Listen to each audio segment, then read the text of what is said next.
À Cuba, le blocus énergétique imposé par les États-Unis depuis le mois de janvier pèse de plus en plus sur la population qui vit sous le rythme des coupures d'électricité. Les réservoirs de carburant sont vides, selon le gouvernement qui s'est dit prêt à examiner un plan d'aide de 100 millions de dollars proposé par les États-Unis. Antoine Joubeau. Tambouriner sur des casseroles pour faire entendre leur mécontentement.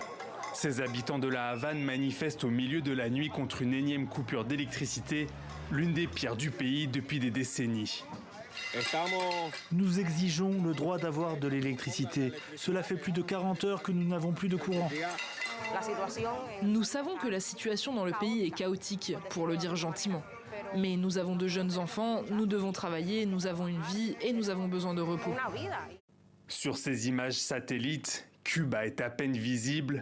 La panne de la principale centrale électrique du pays aggrave encore la situation. Nous n'avons absolument aucun fioul, aucun diesel, plus rien.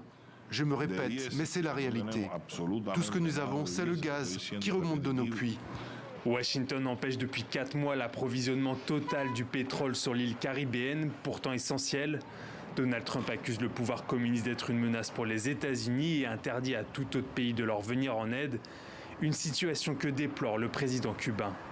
Cette aggravation dramatique n'a qu'une seule cause, le blocus énergétique génocidaire auquel les États-Unis soumettent notre pays, menaçant de droits de douane irrationnels toute nation qui nous fournirait du carburant.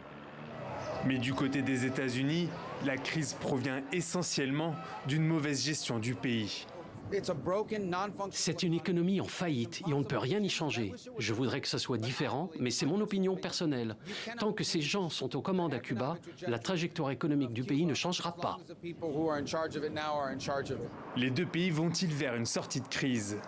Sur ces photos diffusées par les États-Unis, une réunion entre hauts responsables cubains et américains, la Havane parle d'une clarification. Elle se dit également prête à étudier l'offre de 100 millions de dollars d'aide proposée par Washington.